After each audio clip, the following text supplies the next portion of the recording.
You know that feeling when you get out of bed in the morning, and your knees just don't want to cooperate? Or maybe you're halfway through your usual walk, and suddenly, your hips start talking back to you, and not in a good way. If that sounds familiar, you're not alone.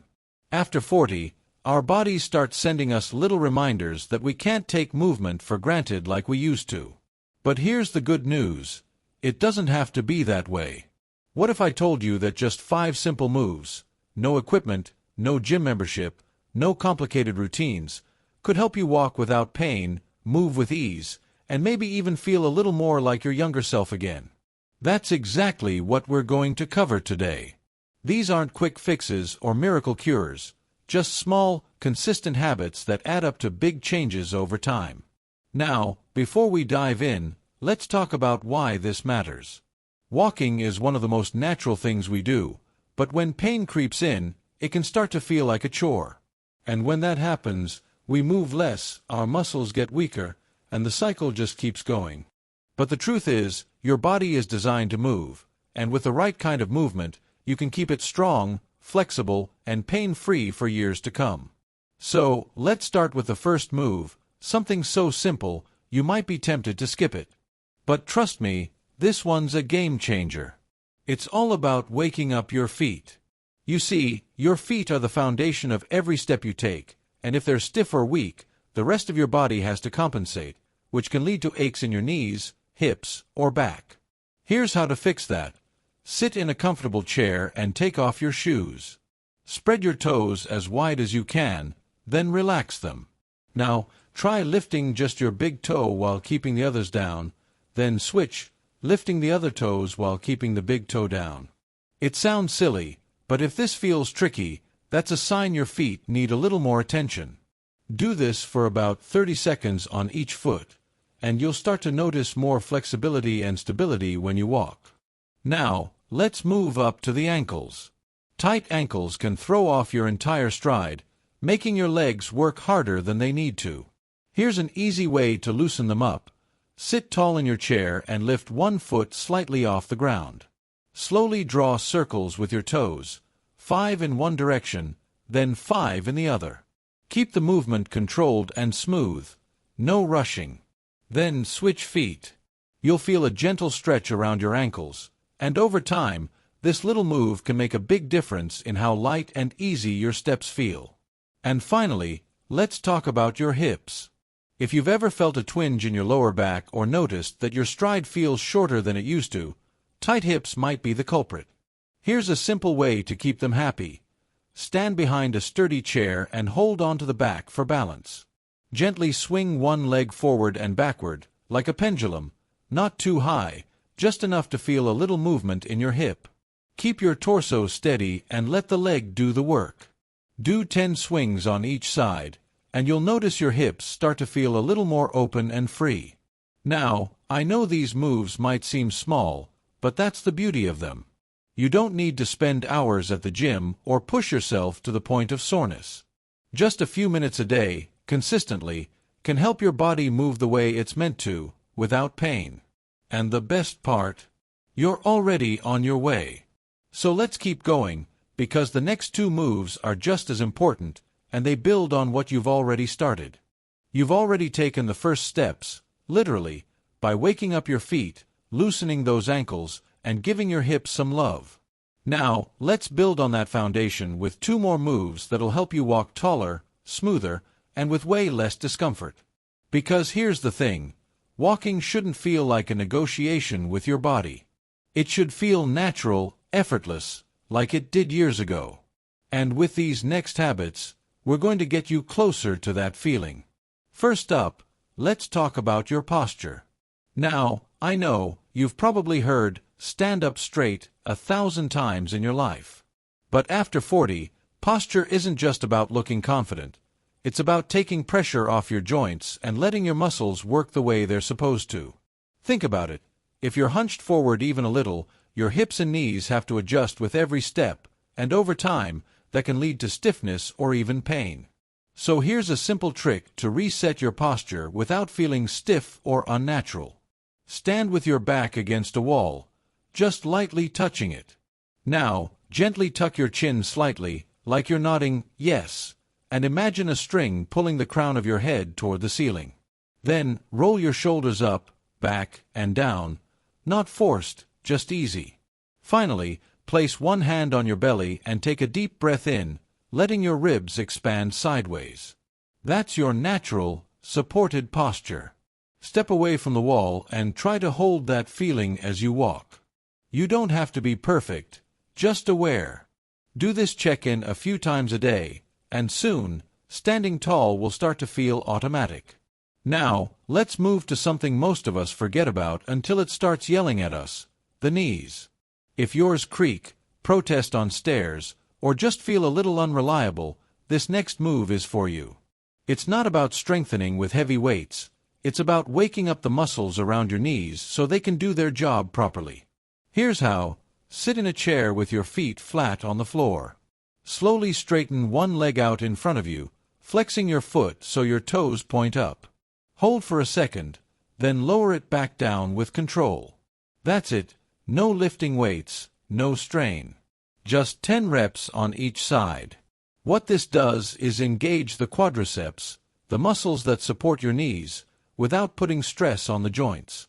Do this daily, and you'll notice your knees feel more stable when you walk or climb stairs. Now, here's something important. These moves aren't just about fixing problems, they're about preventing them. Think of it like brushing your teeth. You don't wait for a cavity to start taking care of them, right? Your joints and muscles are the same way. A little attention now saves you a lot of discomfort later. And that brings us to the next step, because walking without pain isn't just about the lower body. It's about how everything works together. So let's talk about your core. No, I'm not talking about six-pack abs or endless crunches. I mean the deep, stabilizing muscles that wrap around your torso like a natural corset. When these muscles are engaged, they take pressure off your back and help you move with ease. Here's a simple way to activate them. Stand tall, remember that posture we just worked on, and place your hands on your hips. Take a deep breath in, and as you exhale, gently pull your belly button toward your spine, not sucking in hard, just a subtle engagement. Hold for a few seconds while breathing normally, then release. Do this 5 times whenever you think about it, waiting in line, at your desk, even while washing dishes.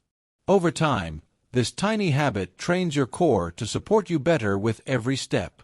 Now, you might be thinking, that's it? Just these little movements. But here's what's amazing. The body responds to consistency, not intensity. It's the small, daily things that add up to real change. And the best part? None of this requires extra time or equipment. You can do most of it while going about your day, waiting for the coffee to brew, watching TV, or even talking on the phone. So now you've got 5 powerful tools in your toolkit. Happy feet, mobile ankles, open hips, strong posture, supported knees, and an engaged core. And guess what? There's one more move that ties it all together. One that'll help you put everything into practice every time you walk. But before we get to that, let's take a quick pause. Try these moves today, notice how your body feels, and then we'll meet back for the final piece of the puzzle, the one that makes all the difference. You've made it this far, and that means you're already doing something powerful for your body. Those small movements we've covered, they're like oiling the hinges of a door that's been sticking for years. Little by little, things start moving smoothly again. Now, let's tie it all together with the final move, the one that brings everything full circle and makes walking feel effortless. This last one isn't just about a single muscle or joint, it's about rhythm. Think about the last time you saw someone walking with real ease. Maybe it was a dancer, a hiker in their stride, or even a child running ahead of their parents. What did they all have in common? Flow. Their movements weren't stiff or forced, they were connected, like their whole body was working as one. That's what we're going to cultivate now, not by adding something complicated, but by bringing awareness to something you already do every day, your walk. Here's how to tap into it. Start standing in place. Shift your weight slightly onto one foot. just enough that you could lift the other without losing balance. Now, as you step forward, pay attention to how your heel strikes the ground first, then your foot rolls smoothly through to the toes. Let your arms swing naturally, opposite to your legs, right arm forward with left leg, and vice versa. And here's the key: keep your steps shorter than you think you need. Most of us overstride as we age, which jars the joints. Instead, aim for quicker, lighter steps, almost like you're walking on slightly hot sand.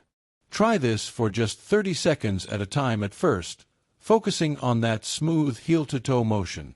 It might feel strange at first, but that's only because your body's relearning what it used to do naturally. Now, combine this with everything else we've practiced: your awakened feet giving you a stable base, those mobile ankles allowing fluid movement, your hips swinging freely, your posture keeping everything aligned, your knees tracking smoothly, and your core engaged just enough to support it all. When all these pieces work together, walking stops being something you endure and starts being something you enjoy, something that leaves you feeling energized instead of drained. And that's really what this is all about. It's not just about reducing pain, it's about reclaiming the joy of movement. Because when you move well, you live well. You say yes to that extra lap around the park with your grandkids. You carry groceries in from the car without dreading the ache later. You wake up in the morning feeling like your body is on your team, not working against you. So here's my challenge to you. Pick just 2 of these moves to focus on today. Maybe it's the foot exercises while you're sitting with your morning coffee, and the posture check every time you pass a mirror. Tomorrow, add in 1 more. These aren't items on a to-do list, they're gifts you give your future self. And if you stick with them, I promise you'll notice the difference. Not overnight, but steadily. One day, you'll realize you just took the stairs without thinking about your knees, or you walked farther than you have in years without that old familiar twinge in your hip. I'd love to hear how it goes for you. Drop a comment below and tell me which move made the biggest difference in how you feel. And if this helped you, pay it forward. Hit that like button, share it with a friend who's been struggling with the same aches, and subscribe for more ways to keep moving through life with strength and ease. Because you deserve to walk through your days comfortable in your own body, at any age. Here's to every step ahead feeling lighter than the last. Let's get walking.